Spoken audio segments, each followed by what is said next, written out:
Ngayong araw nga ay magkahalong emosyon ang aming nararamdaman dahil meron kaming kasamahan na kinakailangang umalis. At ganun pa man ay meron din namang magandang nangyari ngayong araw sa lakad namin. Dahil nga ngayon, yung schedule ng pagkuha naming lahat ng passport na gagamitin namin upang makapunta sa isang bansa na kung saan ay pangarap namin na marating ng aming pamilya at ganun na rin ang aming team. Ang malaking tanong ay kumpleto pa ba ang Team Marcos na darating sa bansa na pinapangarap naming lahat?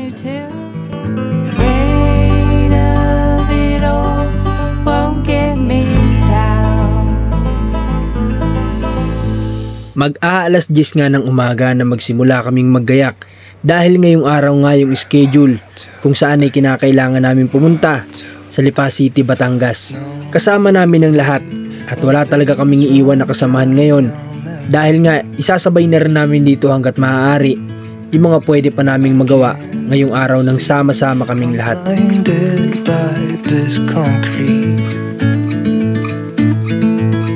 And I should call you, see what you've been up to. I've been wondering how far. Kagaya nga ng madalas na sinasabi namin na talagang kapag lalabas kami hanggat maaari ay walang may iwan o sama-sama talaga lahat.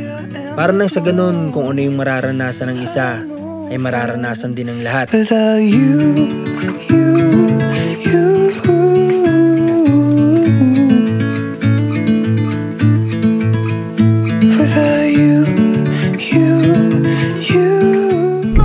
Okay guys, good morning sa lahat ng mga viewers natin at ngayong araw may lakad po kami. Pupunta tayo ngayon ng Lipa City, Batangas kasi ngayong araw yung schedule namin para kumuha po ng passport.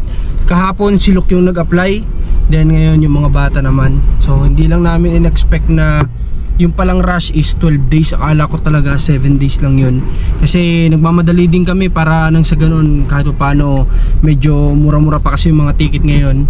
So baka makakuha kami, siswertein tayo, pala rin tayong makakuha ng ticket kahit paano makakalis tayo, kaya nirarush sana talaga namin.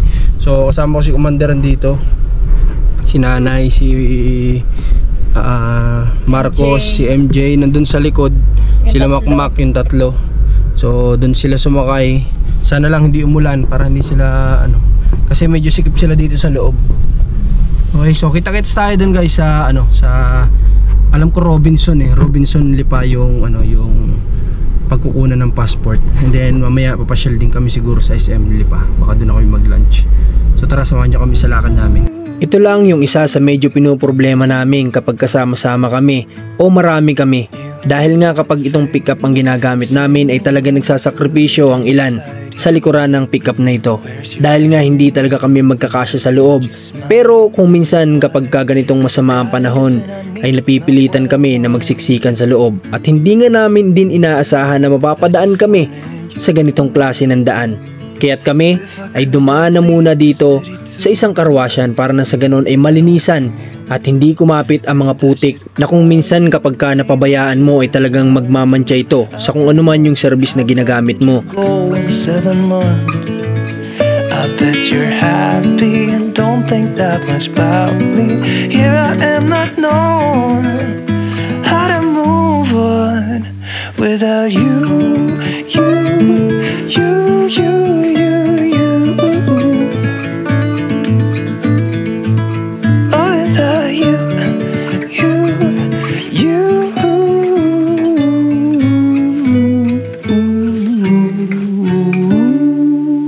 At makalipas lang din naman ng kulang-kulang 2 oras na naging biyahe namin ay narating na nga namin ang Lipa City, Batangas.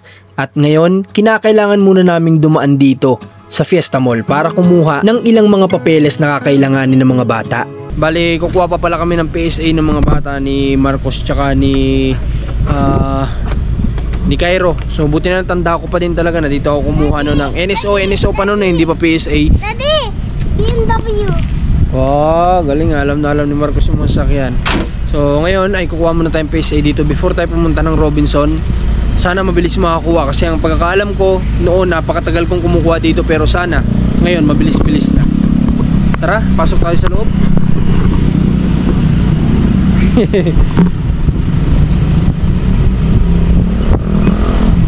Ano, tara. Tara. Sige. Sa si Mami.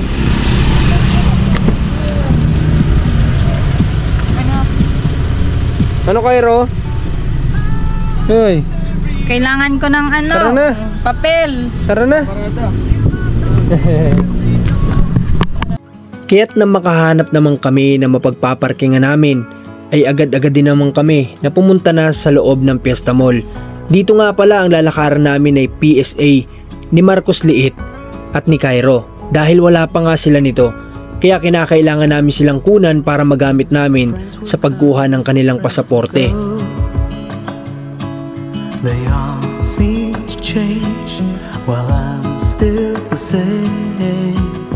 'Cause I just can't let go. And there's no one to blame. It's just the way it is. At nang makapasok nga kami sa loob ay hindi na rin naman namin sinayang ang oras. Agad-agad na nag-fill up kami ng mga kinakailangan at inihanda ang mga kailangang i-provide.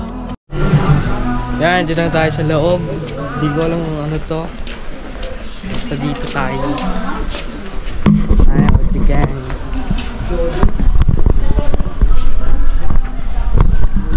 Kukuha tayo ng PSA yata ni Cairo at ni Kian. Yan, dito tayo ngayon. Pero, yun lang. Motionless in this world of stories, oh, like stone, I'll be here forever, waiting. Nga, dito kami ni Cairo. Si Mama at si Tito andun. Cairo, how are you? Pogi?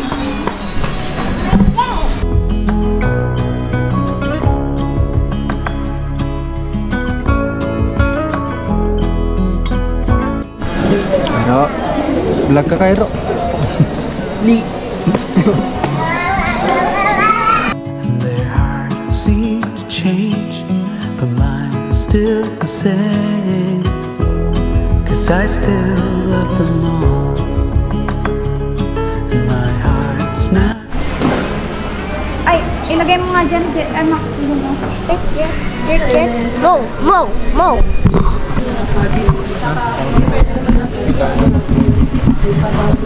I'm motionless in this world of stories,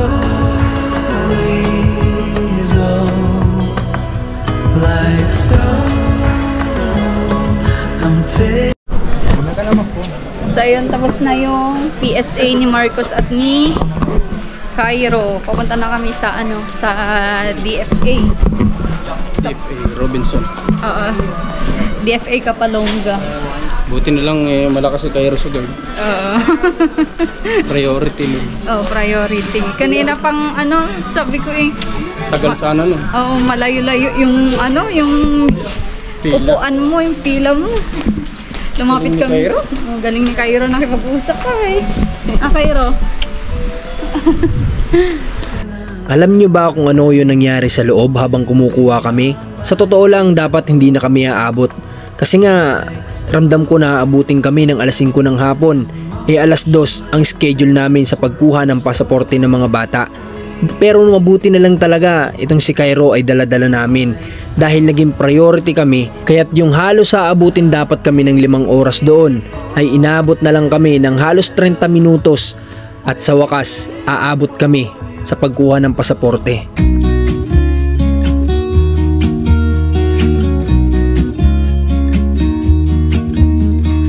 I've been feeling so small.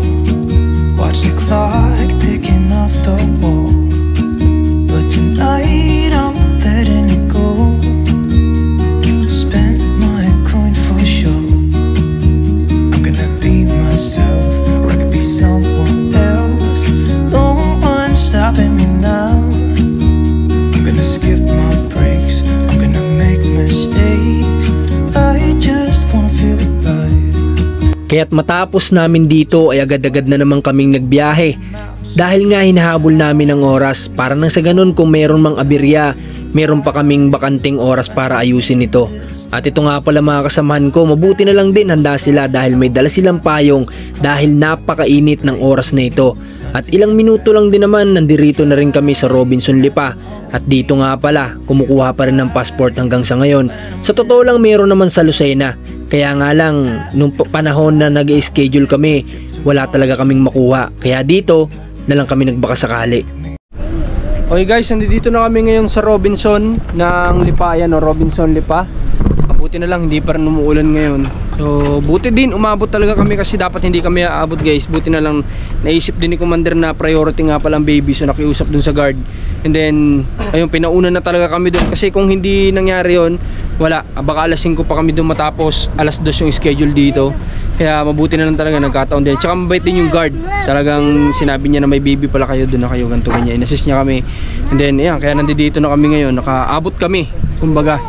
Pero may isa tayong problema, hindi namin alam kung papayagan na yung mga bata walang dalang school ID na magiging under lang dun sa mama nila. Kumbaga yung ID ng mama nila yung gagamitin. Sana payagan. Wala ba kayong copy ng mga ID nyo? Kahit picture? Wala po dito eh. Wala, kahit picture man lang sana pwede yun. May papaserox natin. Sis, sa mga kaklase mo hindi pwedeng mag-request, baka may kaklose ka, wala? Nasa bahay po yung ID ko dito. Hindi, hihingi ng copy dun sa meron niya sila sa system ay. Hindi kaya? Sige, try na lang muna natin guys. Tayo natin si Commander, nagpapalit doon kay Cairo sa loob. Gutom ka na Marcos? Ha? Gutom ka na po? Opo. Ay, gutom na mga kasamahan. Alas 2 na kasi. Bili muna kami ng makain dun sa labas kahit ano. And then mamaya na lang kami kakain ng kanin. Dala kami nito para kay Cairo. Para pag matutulog siya makakatulog. Dala nyo na record as requirements yun. Yung sa'yo? Yung dyan? Dahil mo naman dalang gamit. Yan nga po eh. Sweater ko. Ano ba? Kaya mo? Kaya po. Silog? Ito pala. Wala kang dalang bag? Wala talaga Daddy, tinan mo. Saan yun? Si Cars. Nakita mo si Cars? May ice siya, di ba? Tara na, pasok na tayo.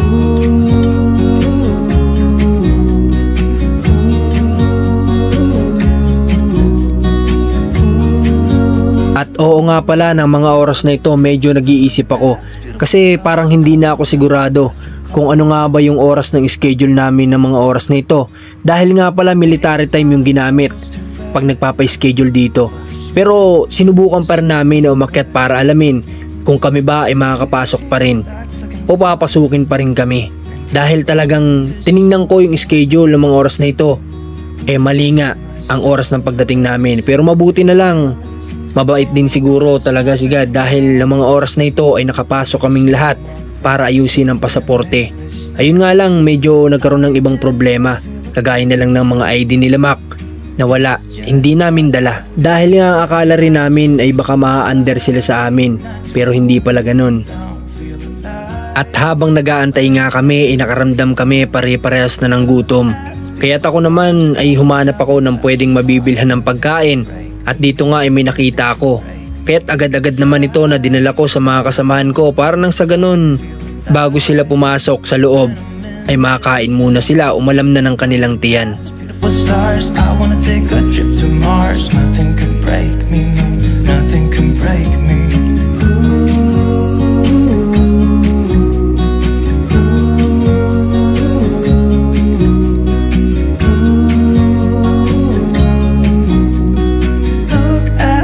Stars, I wanna drive a faster car. I'm gonna be myself, I'm gonna be someone else. I'm gonna be myself, I'm gonna be someone else. I'm gonna skip my breaks, I'm gonna make mistakes. I'm gonna skip my breaks, I'm gonna make mistakes. Try not to. So ayun, tapos na yung passport ni Cairo at ni Marcos. Liit. At sa Monday naman yung dalawa at may naiwan silang kailangan sa kanilang passport, yung dalawa, si MJ at si Makmak. Ayan, nandun na si JM. Ayan, nagbabayad na siya ng delivery kasi ano din siya ay doon na lang sa sa bahay i-deliver yung kanyang passport. At ngayong araw din yung kanyang uwi sa Isabela at namimiss na din niya yung magulang niya. At lalo na yung nanay niya may nararamdaman ngayon, may sakit ngayon. So, magbabakasyon at parang may ite-take din siyang exam. So, pinayagan din namin na uuwi siya ngayong araw. At nung nakaraan, nagpaalam naman po siya. Pero after ng kanyang entrance exam po yata sa PMA. Ayan. At syempre, support pa din kami kung ano yung mga dreams ng ating kasama. Syempre, kamag-anakan din natin sila. Support tayo kung ano yung mga dreams nila. So, ayan, gusto niyang mag-exam sa PMA. Ayan, pinayagan natin. At after na exam niya at medical niya, ibabalik din para sa kanyang trabaho kay tito niya. So, ayan, kakatapos lang din yung process ng kanyang passport. At sa wakas, natapos na rin si Cairo at si Marcos Liit. Kaya't ito namang si Marcos Liit ay nang makita nga ang mga sasakyan na to ay nagpupumilit na gusto niya daw itry. Kaya't kami, habang sila ay nag-aantay doon sa taas, bumaba muna kami rito para subukan. At syempre bilang parents, kinakailangan daw nating samahan si Marcos kasi nga hindi pa siguro kaya ng bata ay maniobra ito. I've come to the end of myself. My hands in the air, Jesus, I've got nothing left. And I wanna keep singing, but I'm feeling the weight. I'm seeing the cycles of all the hate. Open up those heavenly gates, those heavenly gates.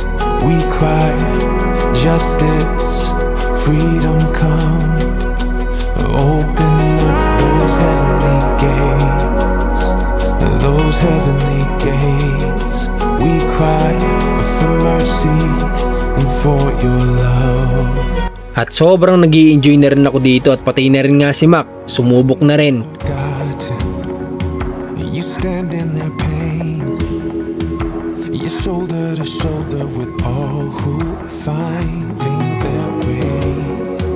In every season, through every song, you hear the cries of the broken. God, won't you come and open up those heavenly gates, those heavenly gates. We cry, justice, freedom come. Open up those heavenly gates, yeah, those heavenly gates. We cry for mercy and for you. Nagtataka kayo kung bakit nandirito ako sa dalawang nag-a-assist dito kasi nga akala ko nagkaroon ng error. Kasi nga medyo maraming hinulog namin pero ang bilis matapos. Pero syempre sabi ko siguro hanggang doon na lang talaga yon. Kaya't inakit ko na lang si Marcos dito para mag-bowling kami nila Mac. Dahil nga sa totoo lang hindi ko pa rin naman talaga nasusubukan ito. Kaya't sama-sama kami na naglaro. We cry for mercy and for your love. Let your kingdom come, let your will be done on earth as we see it in heaven. Let your kingdom come, let your will be done on earth as we see it. At sa tingin ko naman sa maiksing oras ng paglalaro ni Marcos ay napawi naman na yung kagustuhan niya kanina na makapaglaro. At kaya pagkatapos nito, umakyat na rin kami sa taas para na sa ganon malaman na namin kung ano ng status sa inaantay nila. So yun guys, ay saya. Ay pala, ayun, kanina naglaro kami ng bowling dun sa baba habang nag-aantay kami kay JM. Ayun nga, nangyari. Ewan ko kung ano nasabi sa inyo ni Commander dito sa vlog, pero yun nga, hindi nakakuha yung dalawang bata. Babalik kami ng Lunes. Ano pala na yung kita mo kanina? Yung bike? Ha? Yung parang bike? Sabi mo kay mami mo. Okay, so after nito, siguro punta muna kami ng SM din. O nga pala, si JM nga pala ay magbabakasyon. So siguro mga 1 week mahigit. dito na siya magsisimula sa Grand Terminal ng SM. Pupunta kami ng SM. After kumain din, doon na siya magsisimula sa sakay papunta ng Isabela. So yun, inaantay lang namin si GM nagdoon pa sa sa counter para magbayad siguro kasi sabi ko ipa-deliver na lang yung passport dun sa bahay.